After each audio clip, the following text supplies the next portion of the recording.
In 1864, a small but ambitious country, Paraguay, faced the two giants of South America, which combined far surpassed its population, economy, and territory.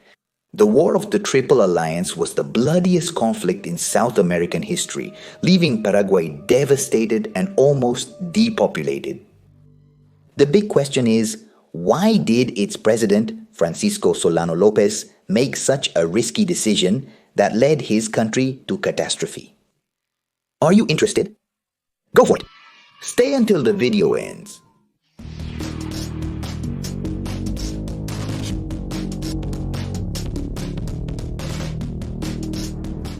As always, let's go back to the background. And for this, it is necessary that we analyze what the geopolitical situation of the Plata Basin was like during the 19th century. On one hand, we have the Empire of Brazil and Argentina, which disputed the hegemony of the region and used small Uruguay on multiple occasions as a proxy zone, taking advantage of the constant disputes between the two parties, the Colorado and the National.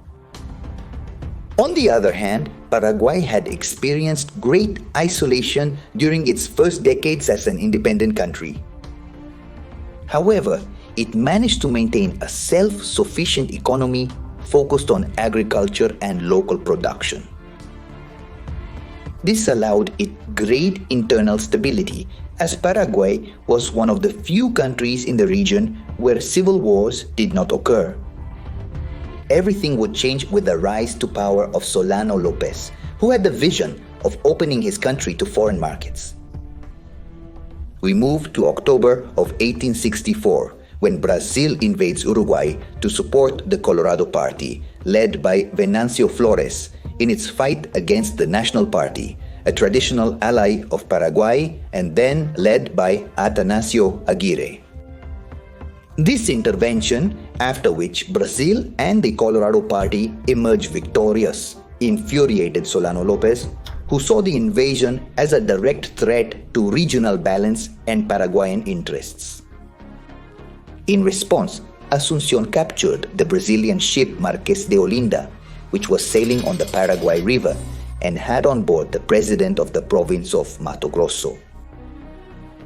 Thus, both countries break relations and declare war. For its part, Argentina denied Paraguay permission for its troops to cross its territory to support the National Party in Uruguay, as then-President Bartolomé Mitre was also aligned with the Colorado Party. In April of 1865, Paraguay sent troops that crossed Argentine territory to reach Uruguay and thus support their allies, which is why Argentina broke neutrality.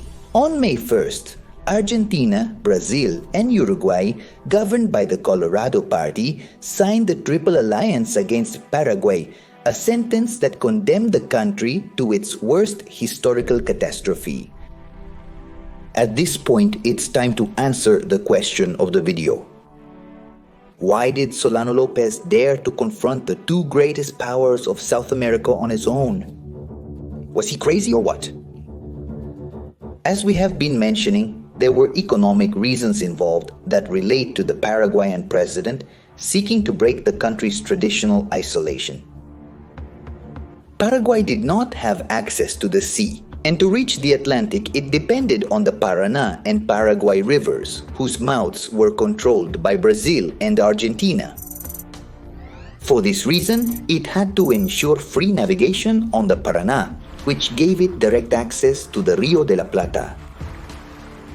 On the other hand, the alliance with the National Party offered it the use of the Uruguay River as a commercial and strategic route, avoiding the Brazilian blockade at the mouth of the Rio de la Plata.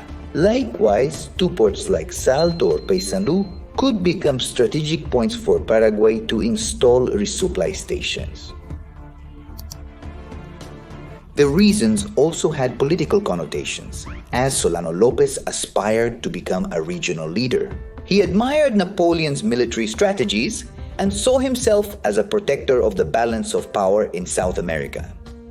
The Brazilian intervention in Uruguay threatened to unbalance the region in favor of Brazil, at that time aligned with My Teresa Argentina, which put at risk the sovereignty of smaller states, including Paraguay. Likewise, there is also a component of megalomania in López. As the heir of his father, he had consolidated Paraguay as a militarized and prosperous state and felt that he should expand this influence. However, it is clear that he greatly underestimated the power of his enemies. The consequences of this defeat were catastrophic. Paraguay, with a population of about 500,000 people at the start of the war, was on the brink of extermination. It is estimated that 90% of adult men fell in combat, and the country lost vast territories it claimed, which were divided between Brazil and Argentina. Paraguay's economy was ruined and its cities destroyed. As for Solano López, he died in combat during the Battle of Cerro Corá, which sealed Paraguay's defeat. His legacy is highly controversial. Some consider him a hero who defended national sovereignty, while others see him as a reckless leader whose decisions condemned his country. Because, as you see, the history of this Paraguayan leader is a mix of ambition, idealism, and tragedy. Despite the devastating consequences, Paraguay remained as an example of resilience. The country rose from the ashes and preserved its identity. Now I would like to know your opinion.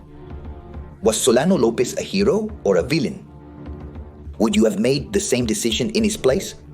Don't forget to leave your comment and subscribe to the channel.